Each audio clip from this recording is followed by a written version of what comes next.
Welcome to USA Global TV and Radio, where our mission is to provide education, entertainment, hope, and inspiration.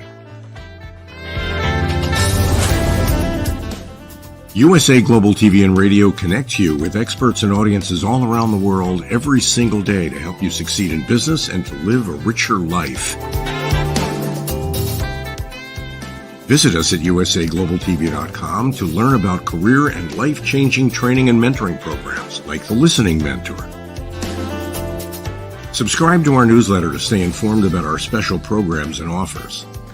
Discover how you can become a guest on one of our shows or a host or producer of a USA Global TV and Radio show of your very own. That's USA Global TV and Radio, where the doctor is always in.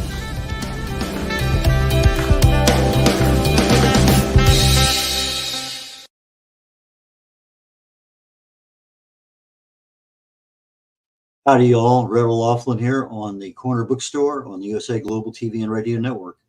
Normally, I have a chance to chat with our guests ahead of time, and I know a little bit about them.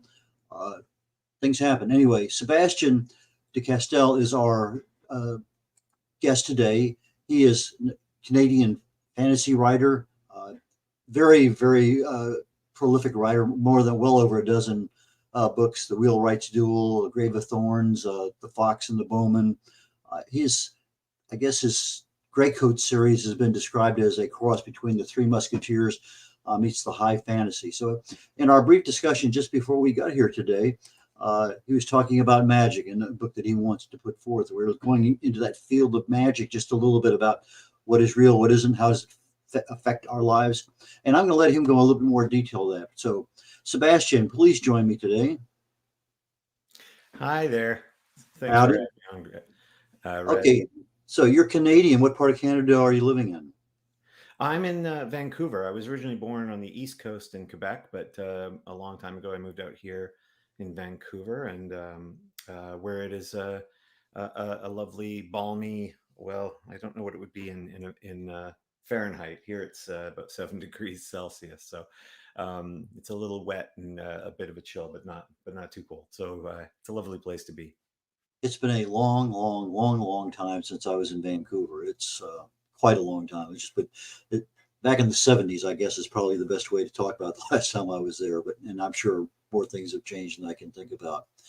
But you got involved in writing at what age? How young was your first inclination to go that way? And then when did you produce your first book?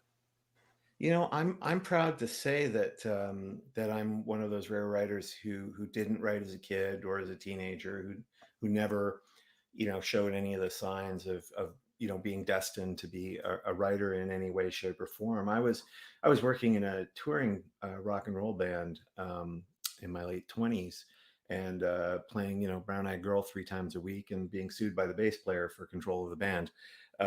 which was a weird thing to do when you're in a band that makes, where you each earn about $250 a week. But suffice it to say, it was a bit of a creative low point. And so, as I always do when life gets confusing, I went to the library. And I always say I think of libraries as really kind of cathedrals to humanity, because you can walk in there and have no idea what you're looking for, but it always feels like everything is sort of laid out before you. There's just a million opportunities, and one of those opportunities I stumbled upon was a box of cassette tapes, of all things, in this cardboard box, and on the front of it was the title "Let's Write a Mystery" by Ralph McInerney. Ralph McInerney, for those who don't know, was quite a renowned mystery writer. He tended to write sort of religious mysteries, the Father Dowling's mysteries and things like that. And they were very popular, but he was also an educator at Notre Dame University. And he put together this course on cassette tape called "Let's Write a Mystery." And he had another one called "Let's Write a Novel." Anyway, I found this thing. The first thing I had to do was find a cassette player, because even then there weren't very many of those left around. And then I just found myself following his tapes. You put the tape in and you'd listen to him talk. And he talked a little bit like a 1960s science professor, and he'd guide you through the process of writing a mystery novel, which I'd never attempted anything like that.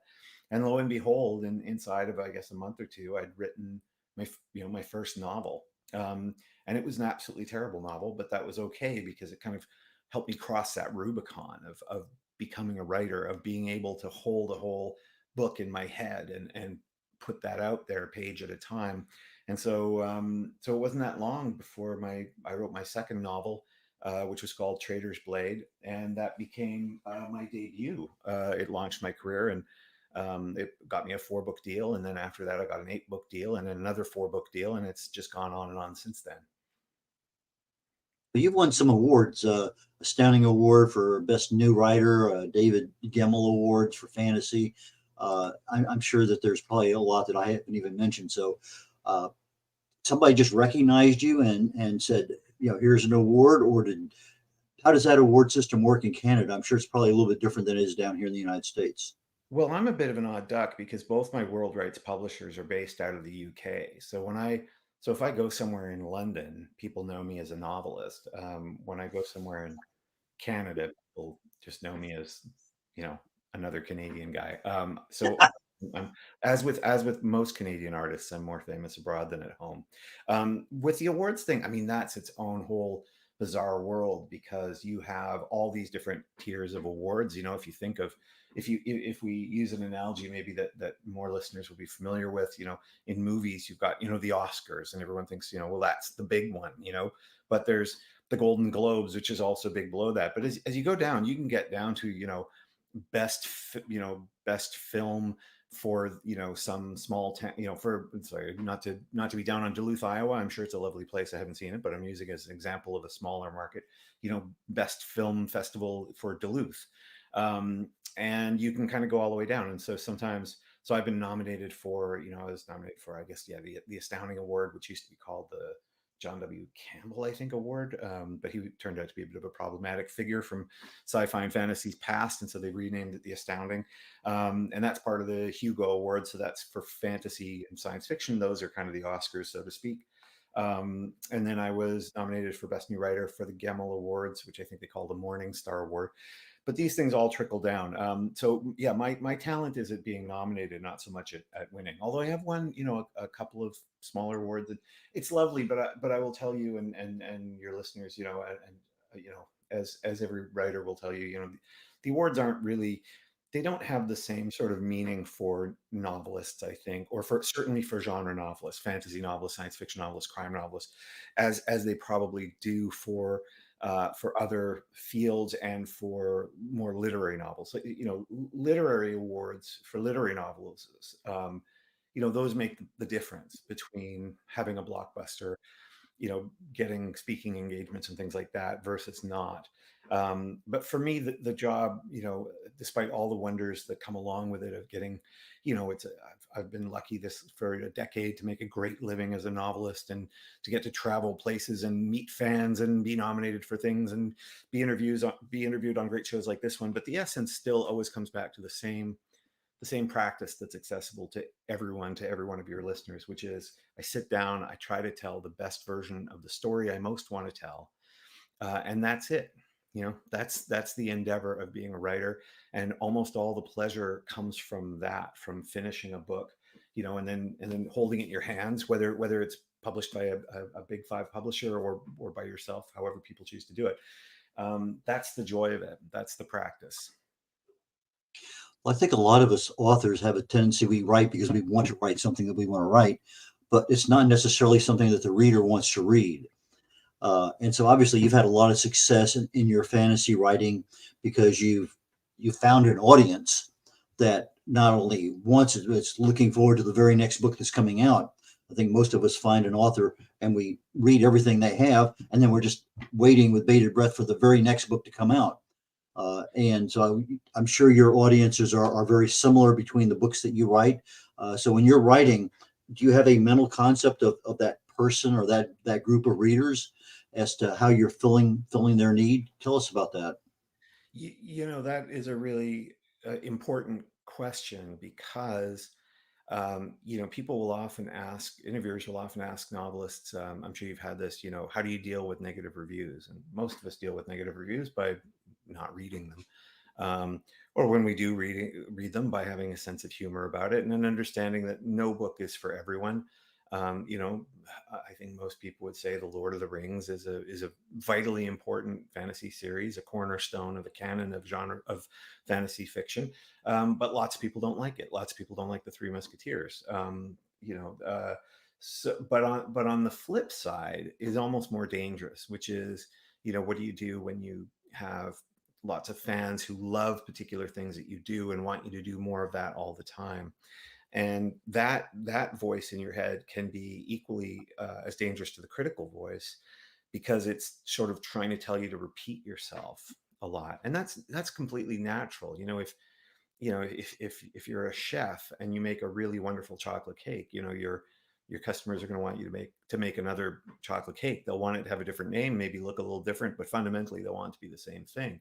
But as a chef, one presumes, I can't cook to save my life or bake, but one presumes you need to stretch out and try new things, even if those things don't work as well. So, for example, when an interesting phenomenon was in February of 2020, I had just finished the sixth Spellsinger book, and that's a young adult fantasy series, and it's been quite successful. It's been translated into 15 languages around the world, and optioned for film and television and all that stuff. But I was finding that quite naturally, the expectations in young adult fantasy were getting more and more kind of constrained. There's more concerns about what language you use and don't use, and things like that. And it can start to fill up your head. And meanwhile, I would always get fans writing me going, please don't ever kill this character, or please, let us see more of this. And that really fills up your head. And so I literally did something which I highly recommend to all writers, which is I decided I'm going to write a book just for myself. I'm going to write a manuscript that I'm not intending for anybody else to necessarily ever read. I'm going to put every swear word imaginable in it. I'm going to put everything I want to write in it, knowing that it, might make it unpublishable. And the odd thing was, when I finished it, it totally did that for me. It cleared that palette. It allowed me to think, openly again about how I was going to approach my next book. Because the truth is, you don't want to write to oppose what your readers expect or enjoy. You just don't want to be constrained by it. And so I wrote this manuscript called Malevolent Seven. And when I was done, my agent said, had asked what I was writing, and I'd mentioned it. She said, "Oh, I want to read it." I said, "Okay, but we're not going to sell it." And I sent it to her, and a couple of days later, she wrote back and said, "I love this. I want to sell it to a publisher." And I said, "No, forget it. There's no publisher's going to want this. It'll just, I don't want to go through that. There's no point." I just wrote it for me. And then she retired from the business, and my new agent said, "Oh, I've heard about this manuscript called Malevolent Seven, and could I read it?" And I said, "Sure, whatever."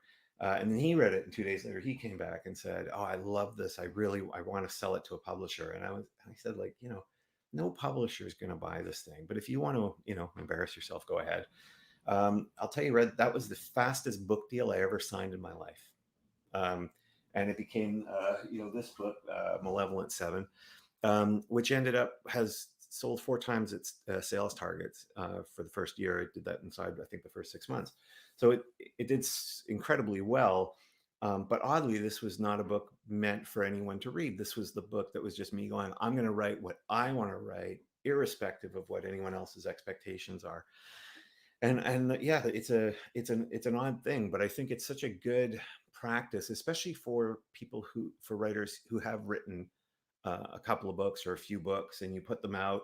It's very natural that you start feeling this impulse either to keep doing what you're doing because it's working, or to chase this market because what you're doing is not working. And that's okay. I don't tell people don't ever do that, because it's kind of, you can't, if that's what's driving you, you can't stop yourself. But what you can do is go, all right, I'm gonna chase this market. I'm gonna do what people expect, but on the side, I'm gonna let myself write one book just for me, all the stuff I love, no apologies, no explanations, because that book may well turn out to, like I say, Malevolent Seven has turned out to be one of the most popular books I've written. Um, and so yeah, that's the joy of trying to find your way through that murky mist of expectations. Well, expectations is an interesting word, but in fact, I'm having a show two after this one. I'm talking about emotional health, and expectations is a big part of that, part of the happiness factor in our lives, our well-being.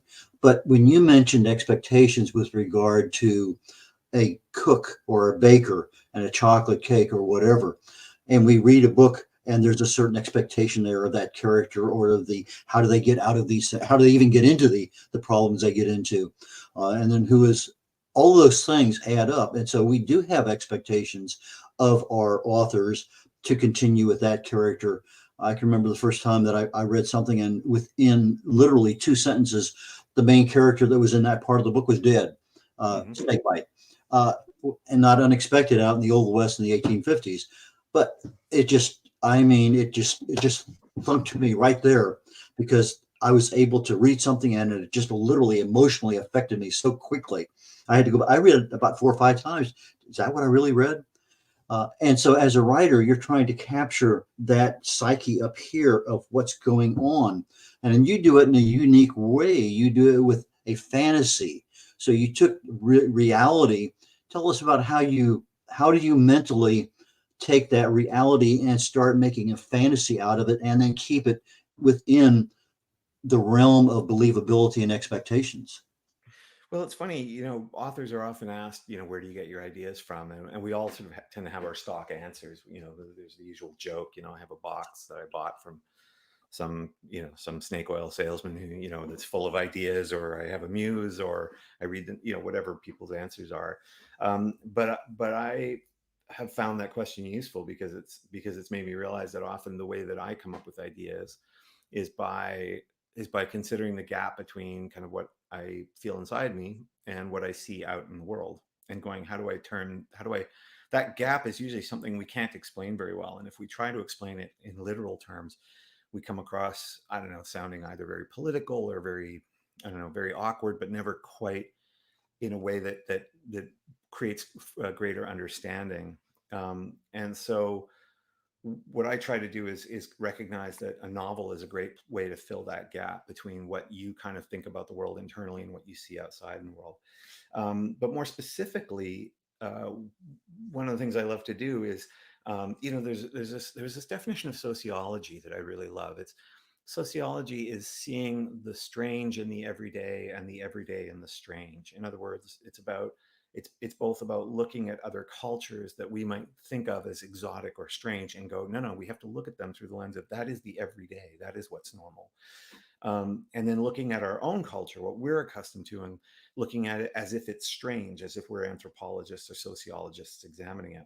And so I often do that. And so I'll ask myself things like, if I see lots of focus on celebrities, right, in movies, and what, everybody deciding that if they talk about one political point of view or another, it must be more important than everyone else's, and sort of go, why do we have that phenomenon where we consider celebrities in that way, but we never, imagine that, for example, a theater actor might have the ability, when they're portraying a character on stage, actually be channeling the spirit of that historical figure. In other words, why do we have certain superstitions or cultural practices and not others? And that's really how Play of Shadows came about. So a long time ago, I used to choreograph sword fights for the theater. And so I got exposed to that phenomenon that we sometimes call the magic of the theater. And it really is very magical. In fact, if you think of a theater performance, it's a little bit like that, those bizarre 19th century occult ritual forms of magic, where, you have this stage and you have these special props and special outfits and costumes and lights and candles or whatever else, and this audience watching, and then they utter all these incantations, which are the script. And it all seems like the setup for a magic spell. And so I wanted to imagine what would it be like if you lived in a world where the theater actually might be a source of conjuring magic. And so that brings us to Play of Shadows, which is set in a city where the theater is considered so sacred that some actors are believed to be talented enough that when they take the stage, they actually channel the spirits of the historical figures that they're playing.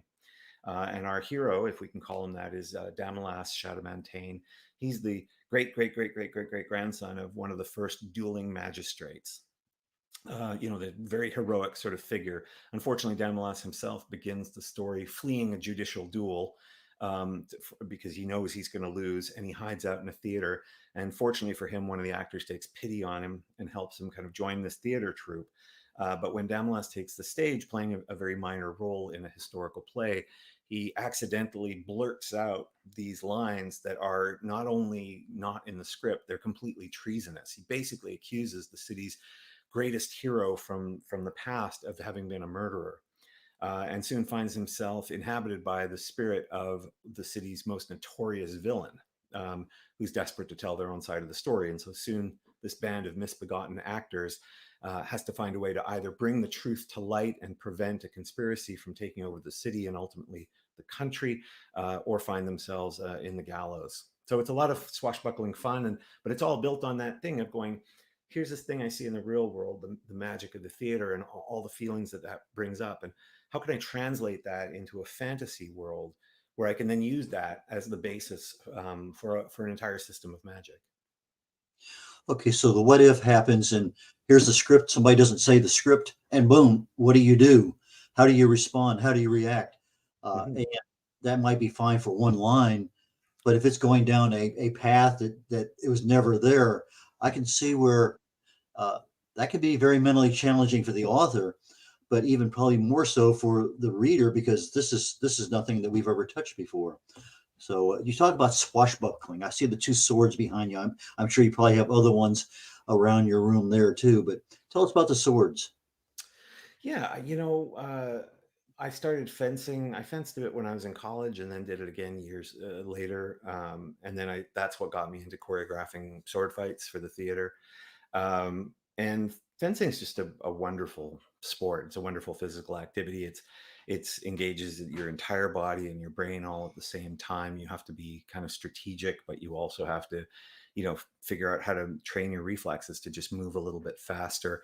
And of course, especially in the West, but really around the world, we have all these different traditions of sword play, ranging from, the classic sort of medieval, long sword, or what's sometimes called broadsword, those sort of broader bladed weapons, to rapiers, of which I've got one there, to which eventually becomes what's called the small sword, which is a pure, point and thrust kind of weapon, that was used in a lot of different duels, and then and ultimately the small sword sort of becomes the epee in modern sport fencing. So we have all these traditions around sword play, and it's just a wonderful kind of place to spend time, both in terms of for physical and for athletics and enjoyment, but also for kind of being inspired. And really, it's swordplay plays a huge role in a number of my books, and so I still love it to this day. I don't fence as much as I used to, but every once in a while I'll get the sword out and see if I can whack someone in the head with it. So when you are doing a role of a person in a sword fight in your book, uh, you know the moves ahead of time. You know what responses that are probably going to be there, and you're giving the detail of the blade itself as it's going back and forth in space. Is that a fair assessment of just the description of that part of the book? Well, I think that's something you need to do briefly as you can. That's the challenge. The talent of writing a great fight scene, especially if it's swordplay or something to do with weapons, where the audience may not be familiar with the weapon or exactly how it moves, is that one of the first pieces of that scene as you write it out is you need to kind of introduce the reader, however you choose to do it, to the movements of that weapon so that they can imagine in their heads what it might be doing next, right? Because of course you don't want to write a fight scene in which you're detailing every single movement of the weapons. It would get boring for the reader, and more importantly, it would undercut your ability to deliver the drama, which is what we all do. I'm a servant of drama at the end of the day. I'm just trying to write things that stir people's emotions, that make them see things in a different way and have those feelings.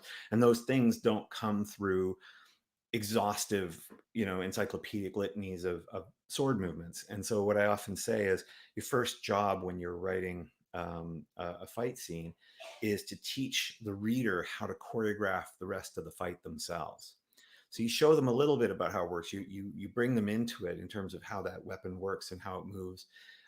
But then you kind of allow them to imagine the back and forth, the cut and thrust, or the slashing of the blade, with what you've already given them, so that you've got space to actually to tell the dramatic story of that fight, because that's always a story about characters who are in jeopardy, who are trying to either survive or defeat someone else, and they have everything on the line in that moment. And so the better you are at kind of setting up that first piece of a fight scene, the better the reader will be at choreographing the scene themselves. And that's when those fight scenes really, really come alive, when the reader is allowed to kind of put them together themselves rather than you telling them every single movement. It's the same if I say to you right now, if we were to set up a scene where I say, the prosecutor stepped inside the courtroom and was, taken aback once more by the majesty of this, temple to justice, right? I haven't described to you whether there's oak floors or marble floors or whether there are columns or anything else, but you're able to conjure a vision of what that courtroom looks like. Now, when it comes to swordplay, it's a little bit different because we all have seen so much TV around courtrooms. We have like 50 different courtrooms in our head. The same would be true if I if I bring up a dragon, a great massive dragon. You've already got a vision of it in your head. With swordplay, we have to do a little bit more, but you don't want to do any more than you have to. You want to let the reader be the one who is directing the camera and the story in their own imaginations as much as possible. So when we see a movie, we see all these extra things that we don't read about. So when I'm reading a book, I have, as you say, conjured in my brain the rest of the story or the things that are not explicit. But in a movie, I see that, or in a play, I may read a book and then hear the play, the interpretation of that. Well, I don't remember reading that in the book, but that's really what happened because it's filling in the blanks. So you become a master at filling in the blanks, but also creating blanks because you have to let that imagination occur within your reader. So when do you decide this is enough swordplay? I need to get back to the character.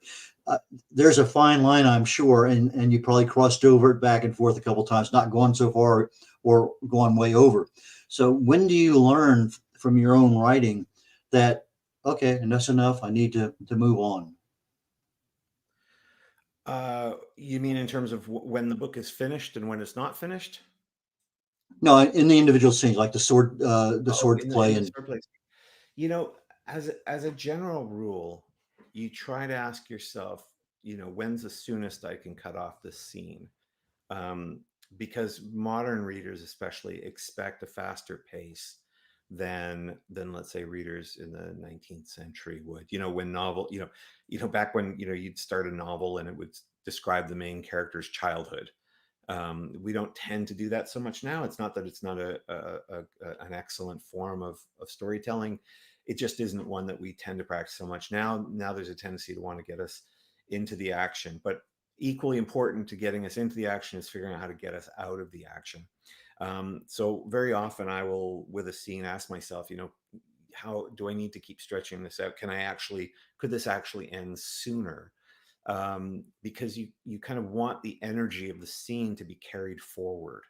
You want, when we're all sitting in, if we're sitting in bed at night and we're reading a book, and you finish a chapter, um, you want that chapter to be satisfying and fulfilling, but you don't want it to feel like, okay, I'm kind of exhausted now with all this action. I guess I'm going to go to bed. What you want to do is carry some of that energy with you into the next scene.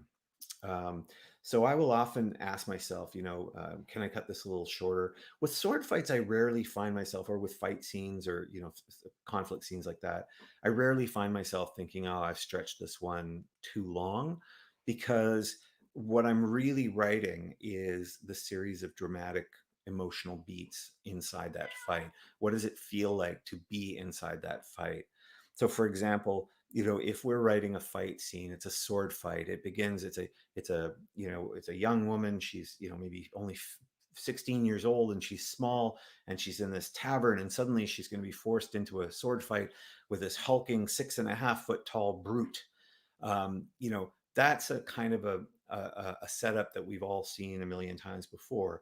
And so the actual fight scene for me isn't just showing that, her with her blade being skillful and him being thuggish with his blade, but then discovering that actually this poor guy, this big thug, he's only in that fight because he knows that because he's such a big guy, he's constantly, people always want to take him down.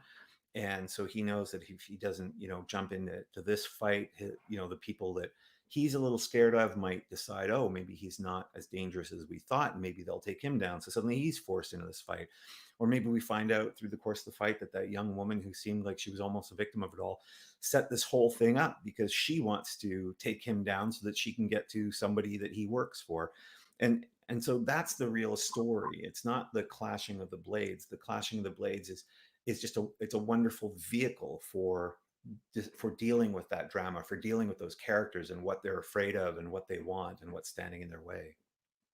So it's the clashing of emotions of each person involved. Yeah, and the more that you can tie that, when I choreographed sword fights for the theater, the more you could tie the emotional backstory, the emotional stakes, and those twists and turns at that emotional level of the character to the way that they fight, the more those two things form a sort of a union, and all of a sudden it really comes to life.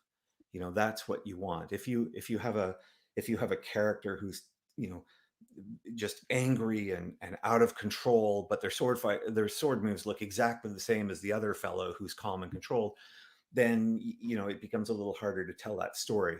Even when you're intentionally doing that, sometimes you intentionally want to show the character that's on the edge of losing total control, but their fighting is actually very precise. But you still have to find a way to show that something inside the way they move, just a tension here or there, maybe the lunge is just a fraction too short or a fraction too long, so that the reader gets that sense of, okay, this is someone on the edge.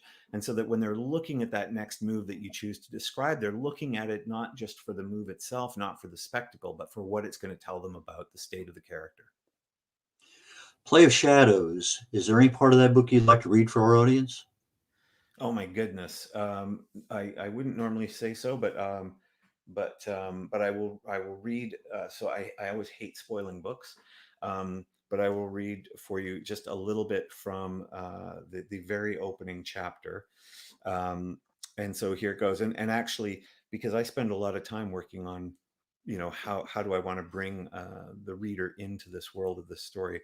So here's just a little bit from the opening page of Play of Shadows. Everyone has a talent, and these days mine is running.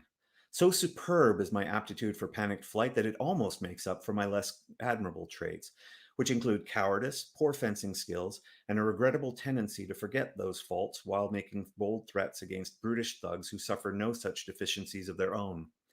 Run, rabbit, run, my pursuers cheered as they chased me through bustling streets and abandoned alleyways, over one crowded canal bridge and across the next. Run down your warren, run up the hill, run from the vixen before she makes her kill. The vixen. Of all the sobriquets adopted by professional duelists in the city of Jerest, surely Lady Ferica de Trizos was the most apt and the most terrifying. I'll leave it there so I don't spoil anything. So the Silver Vixen, huh? Yeah, it's I kind of love that setup, and in the various drafts, one of the things that altered in the various drafts of Play of Shadows was just the texture of that character, the vixen who is this notorious duelist that Damalas is terrified of. She had cornered his father, his grandfather rather, who's a man in his early 70s, a former traveling magistrate, a former duelist.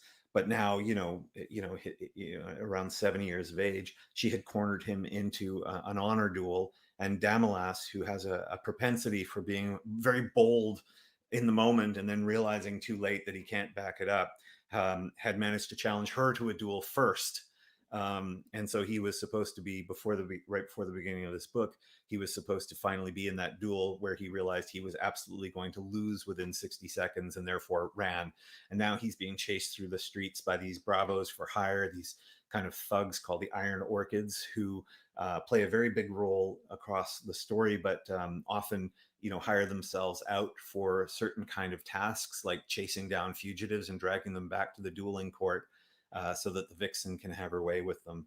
And so, yeah, it's a tremendous amount of fun to delve into a fantasy world that has a lot of the swashbuckling that I love, not just from the kind of literary legends like Dumas, but also writers that people may be less familiar with, like Raphael Sabatini, who was writing in the 30s. He wrote Captain Blood. He wrote The Seahawk. He wrote Scaramouche.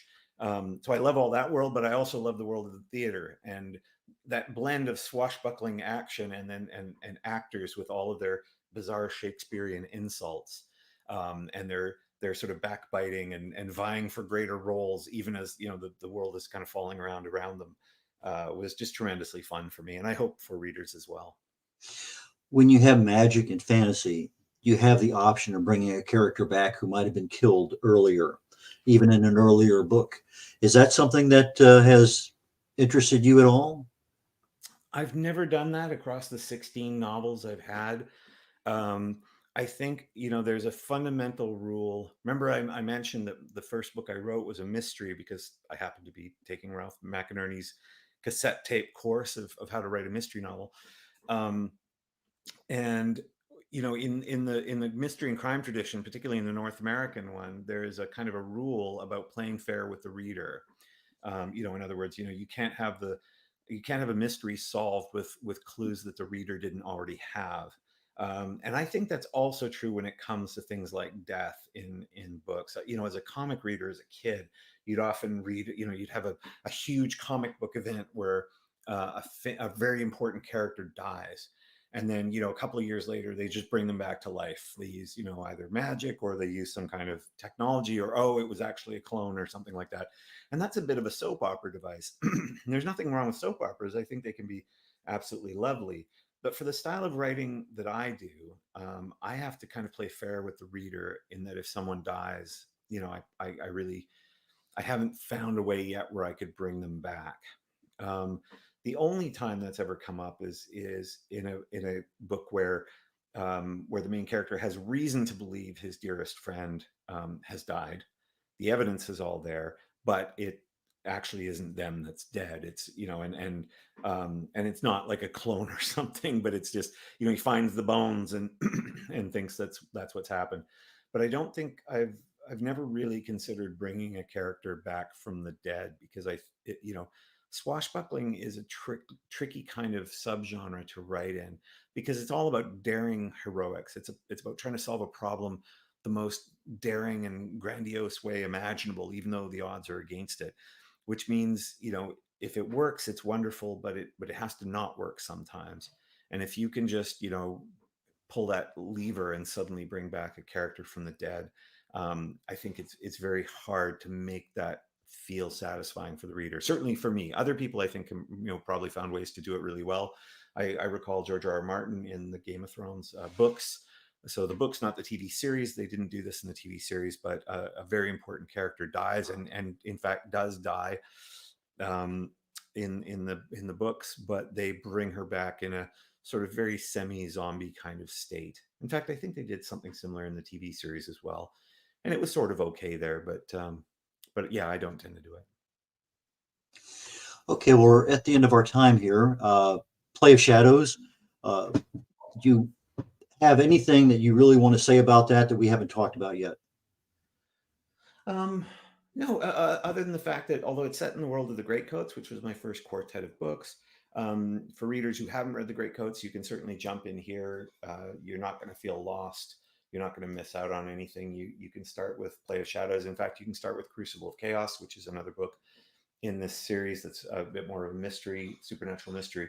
But this is a tremendously fun novel. There's people have been waiting for this book to come out for 4 years. It was due to come out 4 years ago. But because of the pandemic, there were various publishing delays. And so it's finally here. And so I just hope people enjoy it. And how do they get it?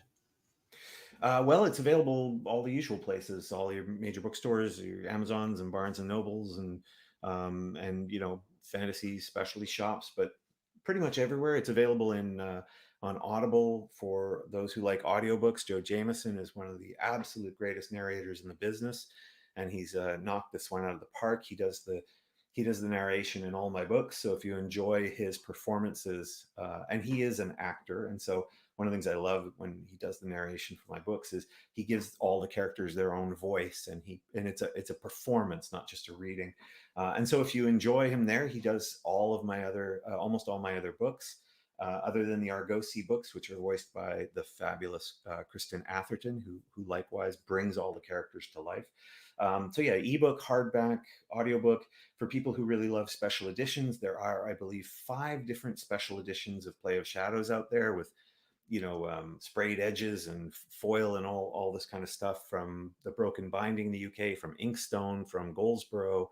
I think Forbidden Planet has a version. So it's quite a big launch. So there's a lot going on there. So whatever edition someone wants, I hope they enjoy it. Our guest today has been Sebastien de Castell. And for the audio audience today, if you're trying to reach him, his books, https decastell, decastell.com, decastell.com. If you're on our audio podcast version, we're mostly live video, but versions of this do go out on audio. Sebastien, fantastic. I learned a lot today.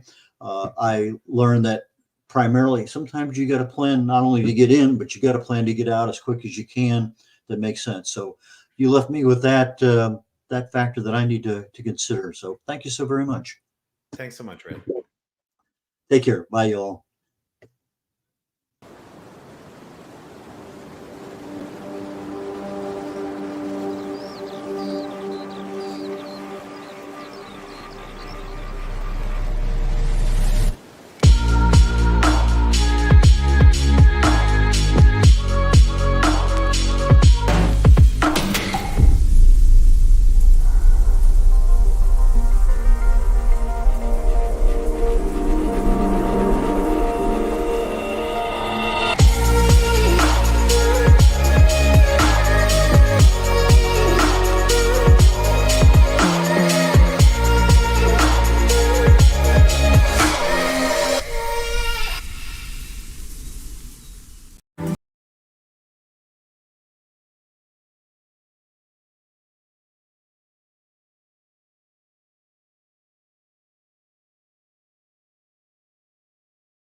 Women of the Caribbean and around the world, are you tired of the status quo? Tired of barely making ends meet? Tired of giving maximum effort for minimum results? Are you in need of change, a fresh start, a new outlook, a new perspective? It's time to break through.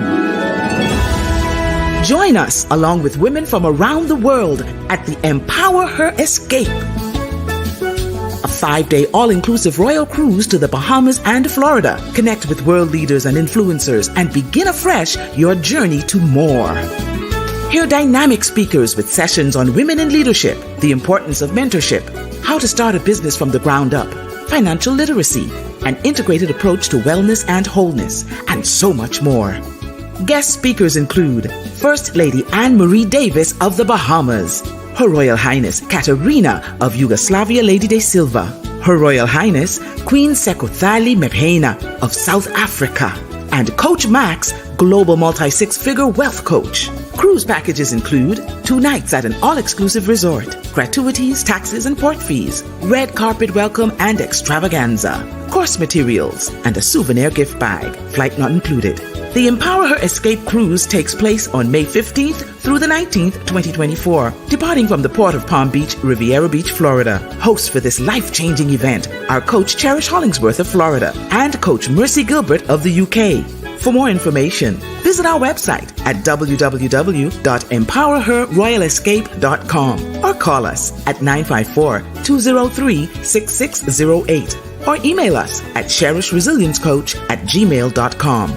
Connect, collaborate, celebrate at the Empower Her Escape Cruise.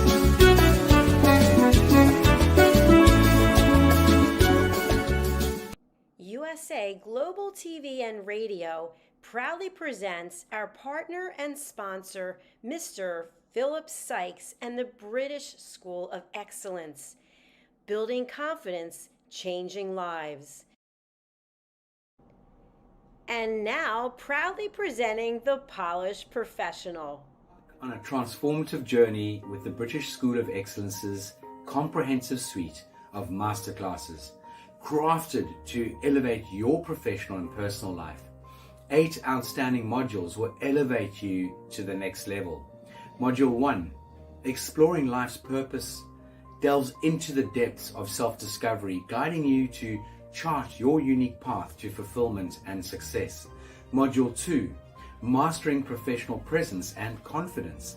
This masterclass is a deep dive into the art of self-assurance and commanding presence, which is essential for standing out in today's competitive landscape. Module 3, Learn the Secrets of Visual Impact, how to curate a personal style that amplifies your professional brand. Module 4, Mastering Professional Etiquette and Communication Excellence, navigating the nuances of corporate interaction with grace and tact. Module 5, Elegance and Eloquence. We impart powerful techniques to captivate and persuade any audience with your oratory skills. Module 6, Unlock the potential of your emotional intelligence, EQ, and harness the ability to connect, empathize, and lead with emotional savvy. Module 7, Mastering DISC, building a gateway to understanding behavioral styles, fostering better personal and professional relationships. Module 8, Mastery in Dining Etiquette, building your confidence to perfect the subtleties of dining with finesse, enhancing your social savviness at any table. Step into the Polished Professional program where poise, elegance, and excellence aren't just taught, they're instilled for life. Join us to redefine your potential and polish your professional edge. To learn more, go to thebritishschoolofexcellence.com. The British School of Excellence are investors in people. Let us invest in you. Meet Lady Ella, a special ladybug who is trained by Grand Beetle on how to listen at an elevated level. After earning her gold wings, Mother Earth and Father Universe asked her to travel across the solar system, teaching life lessons to creatures to respect one another and to listen. Learn more about her travels in the book series, The Amazing Adventures of Lady Ella.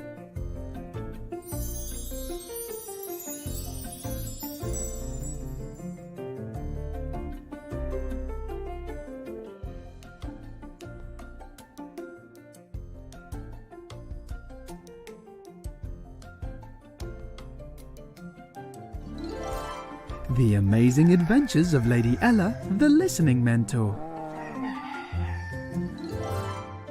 Lady Ella's ABCs of Listening. Lady Ella has afternoon tea in London. The ocean calls and Lady Ella listens. Lady Ella listens in the Baobab National Game Park. Lady Ella's space adventure across the universe. The magical adventures of Lady Ella and her super-powered friends. There are also collections of colouring books for parents and kids.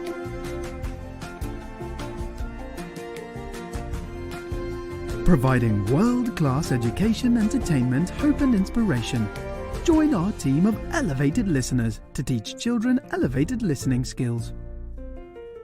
Lady Ella would like to teach you and your family how to listen at an elevated level.